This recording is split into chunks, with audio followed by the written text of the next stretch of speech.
You are watching Poonch Live. साहब ने एक इवेंट करवाया था सागरा के अंदर, सागरा ग्राउंड के अंदर, जहाँ पे स्पोर्ट्स की तरफ से वहाँ पे टूर्नामेंट की ओपनिंग की गई थी। तो ZDPO साहब की तरफ से अभी तक वो टूर्नामेंट स्टार्ट नहीं किया गया।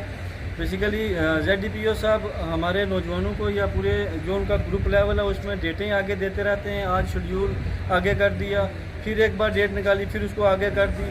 अब हमारे इन नौजवानों ने बच्चे, जो हमारे बच्चे जम्मू या जोरी में पढ़ते थे, हमने उनको वहाँ से मंगवा भी लिया। और आज रात को ZDPO साहब की तरफ से फिर एक लिस्ट निकली 10 बजे कि हमने उसको पोस्टपोन कर दिया। देखो हमारे नौजवानों की इसमें क्या गलती है। मैं DC साहब से ये पूछना चाहता हूँ। हम अभी तहसीलदार साहब से यहाँ पे मिले, उन्होंने हमें ये यकीन दिलाया है कि 1-2 दिन में इसको मैं सॉर्ट आउट करूँगा। मुझे ये समझ नहीं आती कि ZDPO साहब को किसका प्रेशर है या क्या मसला है। वीडियो साहब से हमारी बात हुई, उन्होंने भी बताया हमारी तरफ से कोई परेशानी नहीं है।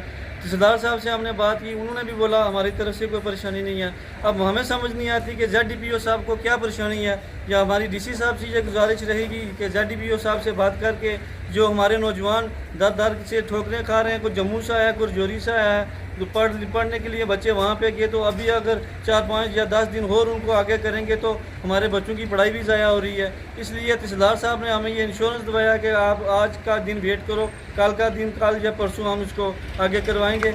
इसी पर मैं शुक्रिया करता हूँ। खुदा हाफिज़। तो मेरा नाम मोहम्मद रियासत है। मैं अपनी इस ब्लॉक मनकोट का एक सीनियर क्रिकेटर प्लेयर हूँ। तो जैसे मोइन साहब ने कहा कि अपने DC साहब ने एक ओपनिंग की थी क्रिकेट टूर्नामेंट के लिए, तो उसका ओपनिंग तो हो गई, आज महीना हो गया है, लेकिन तीसरी मरतबा आज रात को फिक्सचर निकाल के इन्होंने मैच को पोस्टपोन कर दिया है। अब रजौरी जो यूनिवर्सिटी में लड़के थे हमारे, वहाँ से हमने मंगवाए, हम आज मैच की तैयारी में थे, लेकिन अचानक रात को 9 बजे सुनने में आता है कि मैच फिर से पोस्टपोन कर दिया है, अब 20 तारीख के बाद करवाएंगे हम।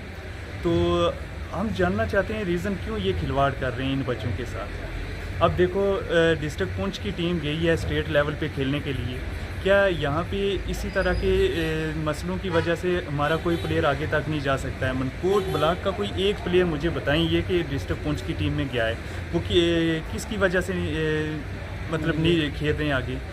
फैसिलिटीज़ नहीं है। इसी तरह के ड्रामे हमारे साथ चलते आ रहे हैं। अब पिछले साल ही YSS कप हुआ था, फिज़िकल डिपार्टमेंट के थ्रू करवाया गया था। उसमें ये बताया था कि 20,000 हम जीतने वाली टीम को देंगे, 10,000 हम हारने वाली टीम को देंगे। तो बाकी चलो फाइनल हुआ वो, उसके बाद पर प्लेयर इन्होंने 100 रुपया खर्चा भी देना था हर मैच में, रिफ़्रेशमेंट और किराया आने जाने का। लेकिन चलो इन बातों को छोड़ो, पैसे भी छोड़ो, एक मेडल ही देते थे ना हौसला अफजाई के लिए, वो भी हमारे लिए बहुत था। लेकिन क्या दिया इन्होंने आज तक? वो आज दूसरा साल चल रहा है, उस टूर्नामेंट का भी फैसला नहीं हुआ है, और आज मतलब 1 महीने से ऊपर हो गए इस टूर्नामेंट के भी ड्रामे चल रहे हैं। तो तहसीलदार साहब से हम मिले, उन्होंने हमें यकीन दिलाया कि आज शाम तक ये मसला मैं सॉर्ट आउट करके आपको बता दूंगा, इन्फॉर्म कर दूंगा।